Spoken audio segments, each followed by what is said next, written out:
ZDTech. 3 minutes pour tout comprendre. Bonjour à tous et bienvenue dans le ZDTech, le podcast quotidien de la rédaction de ZDNet.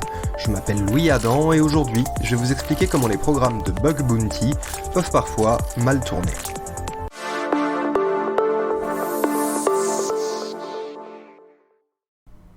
Nous avons déjà parlé des bug bounty. Ces programmes permettent à des chercheurs en sécurité de signaler des vulnérabilités informatiques à des entreprises contre des primes qui peuvent parfois atteindre des sommes importantes. Sur le papier, c'est une excellente idée. Cela permet aux entreprises de corriger les vulnérabilités et aux chercheurs indépendants de se faire payer. Malheureusement, tout ne se passe pas toujours comme prévu. Il y a tout d'abord les questions épineuses liées à ce qu'on appelle le scope, c'est-à-dire le champ d'application du programme de bug bounty. Lorsqu'une entreprise décide de lancer un bug bounty, elle tente bien souvent de cadrer les choses. Elle annonce que les primes ne sont versées que pour certaines de ses applications ou services, ou encore que certains types de failles ne donnent pas lieu à une rémunération. Et l'interprétation de ce cadre peut parfois conduire à des déconvenues. C'est la mésaventure qu'un chercheur en sécurité a rencontrée en 2019 après avoir signalé des failles dans l'application Steam éditée par la société Valve. Le chercheur avait décelé une faille permettant une élévation de privilèges au travers de Steam. Il a donc tenté de signaler cette faille au travers du programme de bug bounty de Valve, géré à l'époque par la société américaine leader du secteur, HackerOne. Simplement, Valve n'avait pas prévu de payer pour ce type de vulnérabilité. Sans avoir réussi à convaincre la société de la gravité de la faille, le chercheur a donc choisi de la dévoiler en public sans que celle-ci ne soit corrigée en amont par la société.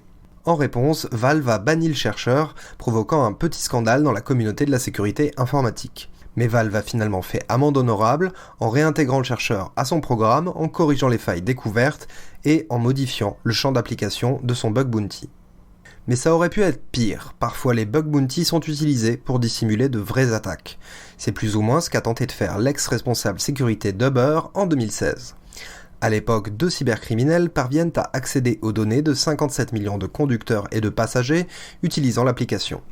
Une mauvaise nouvelle pour le tout nouveau directeur sécurité du groupe. Mais celui-ci a une idée. Il entre en contact avec les cybercriminels et leur propose d'acheter leur silence contre une prime de 100 000 $ en bitcoin. Un détournement des programmes de bug bounty de l'entreprise qui lui a coûté son poste et des ennuis sérieux avec la justice. Mais la méthode a fait des émules. Parmi les nombreux services de finances décentralisés qui se sont fait pirater au cours des derniers mois, certains n'hésitent pas à proposer une prime à l'attaquant si celui-ci accepte de restituer les fonds volés. On l'a vu chez Acropolis, mais aussi chez Wormhole, ou encore chez Qubit Finance. Et voilà, normalement on a fait le tour du sujet. Pour en savoir plus, rendez-vous sur zdnet.fr et retrouvez tous les jours un nouvel épisode du ZDTech sur vos plateformes de podcast préférées. ZDTech. 3 minutes pour tout comprendre.